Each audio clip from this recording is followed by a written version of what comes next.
अस्सलाम वालेकुम वीवर्स। तो कैसे हैं आप? उम्मीद करता हूँ सब बेहतर होंगे। वीवर्स, आज आपको इस वीडियो में किला रुख्तास के बारे में मालूमात से अहाज़ा करेंगे। तो चलते हैं अपनी वीडियो की तरफ बिना किसी टाइम वेस्ट किए।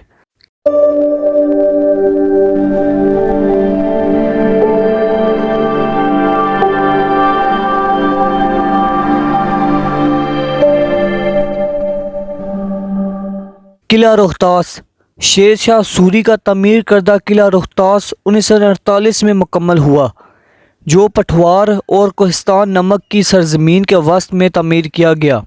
इसके एक तरफ नाला कस, दूसरी तरफ नाला गहान और तीसरी तरफ गहरी खाइयाँ और घना जंगल है। शेर शाह सूरी ने यह किला गकड़ों की सरकोबी के लिए तमीर करवाया था। दरअसल गकड़ मुग़लों को कमक और बर वक्त इमदाद देते थे, जो शेर शाह सूरी को किसी तौर पर गवारा नहीं था।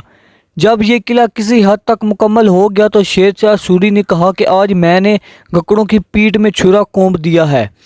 इस किले की आईने सामने शेर शाह सूरी की बनाई हुई जर्नीली सड़क गुजरती है, जो अब यहाँ से 5 किलोमीटर दूर जा चुकी है। दूसरे किलों से हट कर किला रुख्तास की तामीर छोटी ईंट के बजाय दियो हैकल पत्थर से की गई है। इन बड़े पत्थरों को बुलंदियों पर नस्ब देखकर अकल दंग रह जाती है। एक रवायात के मुताबिक इस किले की तामीर में आम मजदूरों के अलावा बेशुमार बुजुर्गों ने भी अपनी जिस्मानी और रूहानी क़ुव्वतों समेत हिस्सा लिया। किले के हर दरवाजे के साथ किसी न किसी बुजुर्ग का मकबरा मौजूद है, जबकि किले के अंदर भी जगह जगह बुजुर्गों के मकबरे फैले हुए हैं। इसके अलावा एक और रवायात के यहाँ किले की तामीर से पहले एक बहुत ही बड़ा जंगल था। शेर शाह सूरी का जब यहाँ से गुज़र हुआ तो यहाँ रहने वाले सूफी बुज़ुर्ग ने सैयद मीरा इब्राहिम रूह ने शेर शाह सूरी को यहाँ किला तमीर करने की हिदायत दी। ये किला 400 एकड़ पर मुहित है, जबकि बाद किताबों में इसका कतर 4 किलोमीटर भी बयान किया गया है। किले के 12 दरवाजे हैं, जिनकी तमीर जंगी हिकमत अलमी को मद्देनज़र रख कर की गई थी। ये दरवाजे फ़न तमीर का नादरा नमूना है। ये बात हैरत अंगेज़ है कि इतने बड़े किले में महज चंद रहाइश इमारत तमीर की गई थीं। किले की इमारतों में से एक इमारत को शाही मस्जिद भी कहा जाता है। बाद अज़ां जब रंजीत सिंह पंजाब कब्ज़ होता तो इसकी जर्नील ने यहाँ एक हवेली तमीर की गई।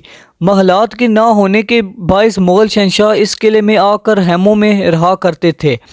ये किला सिर्फ दफ़ाई हिकमत अलमी के तहत बनाया गया था, इसलिए शेर शाह सूरी के बाद भी इक़्तिदार में आने वालों ने अपने ठहरने के लिए यहाँ किसी पर नक्श रहाइशगाह का इहतमाम नहीं किया।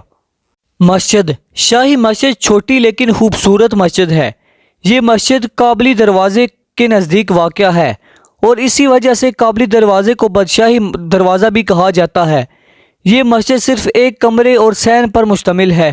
मान हवेली मान सिंह मुग़ल शहंशाह अकबर अज़ीम के वफ़ादार जर्नील राजा मान सिंह के नाम से मसूम है, जिसका इंतकाल 1614 में हुआ।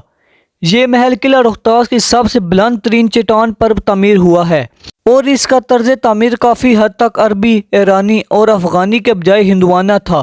25 बीघा ज़मीन पर सतह समुंदर से 2260 फुट की बुलंदी पर तमीर होने वाला ये महल सफ़ेद रंग का था। अकबर अज़ीम ने इस गुंबद नुमा महल को मज़ीद खूबसूरत बख्शने के लिए इसके इर्द गिर्द मज़ीद इमारत भी तमीर करवाई थी। इसके छतों, दरवाज़ों वगैरह में आज तक नफीस नक्श नगार और पिचकारी मौजूद है। रानी महल हवेली मान सिंगा से 300 गज़ के फासले पर शुमाल की जानिब मौजूद है। इसमें राजा मान सिंगा की बेवा बहन शर्मीती रूप कुमारी रहती थी। ये महल चूँकि अपना असर रंगो रूप हो चुका है, इसलिए लोग इसे अब काला महल कहते हैं। इस बरबरे पत्थरों से एक मीनार की सूरत में बनाया गया था, जिसकी बुलंदी 80 फुट है। इस महल के मगरबी जानब एक खुला प्लेटफार्म चबूतरा है, जो दर हकीकत ज़ेर ज़मीन कमरे की छत है। महल में पहरेदारों के कमरे और दोनों महलों को मिलाने के लिए रास्ता बनाया गया था। कुएँ बड़ी बावली और सत बावली नामी दोनों कुएं किला के मकीन अपनी ज़रूरत के लिए पानी हासिल किया करते थे। बड़ी बावली में आज भी पानी मौजूद है, ताहम अब इसे इस्तेमाल नहीं किया जाता। मोरी गेट दरवाजे के करीब ये वाक़या बावली 270 फुट गहरी है और इसमें उतरने के लिए 300 सीढ़ियाँ बनाई गई थीं, जो आज भी अपनी असल हालत में मौजूद हैं, जो 40 फुट चौड़ी है। ہر 10-15 سیڑھیوں کے بعد ایک وسیع سیڑھی چوڑائی میں بنی ہوئی ہے تاکہ پانی لانے والے آرام کر سکیں۔ تالاب قلعے کے جنوبی حصے میں شہر کے لیے پانی جمع کرنے کی غرض سے ایک شاہی تالاب بھی بنایا گیا تھا، جس کے وسط میں مرکزی چٹان پر عیدگاہ تعمیر کی گئی تھی۔ عہد سوری میں لوگ عیدگاہ تک جانے کے لیے کشتیاں استعمال کرتے تھے۔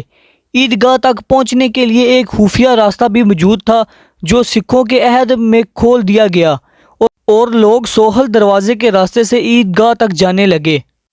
مقبرہ حیر النساء قلعہ کی حدود سے باہر شمال کی جانب بنی ہوئی ایک چھوٹی سی عمارت ہے۔ یہ در حقیقت حیر النساء کا مقبرہ ہے جو شیر شاہ سوری کی وزیر ہراق کی بیٹی تھی۔ حیر النساء اپنے وقت کے شہریت یافتہ بہادر فوجی عورت تھی۔ اس نے شیر شاہ سوری کے ہمراہ چونسا اور کنوج کی لڑائیوں میں بھی حصہ لیا تھا۔ پھانسی گیٹ قلعے کا پھانسی گیٹ سفید محل سے 200 فٹ کے فاصلے پر جنوبی مغربی سمت میں نہایت بلند اور ایک 4 منزلہ عمارت میں واقع ہے۔ اس عمارت کی چھت کے وسط میں 2.5 فٹ قطر کا ایک سوراخ ہے جس کے ارد گرد بانسوں کو قائم رکھنے کے لیے انہیں باندھنے کی جگہ تھی۔ پھانسی خانے کا سوراخ گول ہے جس پر تخت دار رکھا جاتا تھا اور بانسوں کے ذریعے مجرم کی گردن میں رسوں کے حلقے ڈالے جاتے تھے۔ جب تخت کھینچا جاتا تو مجرم سوراخ سے نیچے لٹک جاتا۔ جب اس کا سانس رک جاتا تو رسے ڈھیلے کر دیے جاتے تھے جس سے لاش زمین پر جا پہنچتی اور ورثہ دروازے کے راستے سے جا کر اس سے اٹھا لیا جاتا تھا۔ تو ویورز، آج کی ویڈیو یہ تھی۔ قلعہ ارطاس کی آپ نے انفارمیشن جانی۔ امید کرتا ہوں آپ کو یہ ویڈیو پسند آئی ہوگی۔ اس طرح کی آگے انٹرسٹنگ ویڈیو دیکھنے کے لیے ہمارے ایچ ہسٹوریکل انفو چینل کو سبسکرائب کریں، ساتھ بیل آئیکن کو لازمی پریس کریں تاکہ ہر نئی آنے والی ویڈیو سب سے پہلے آپ کو مل سکے۔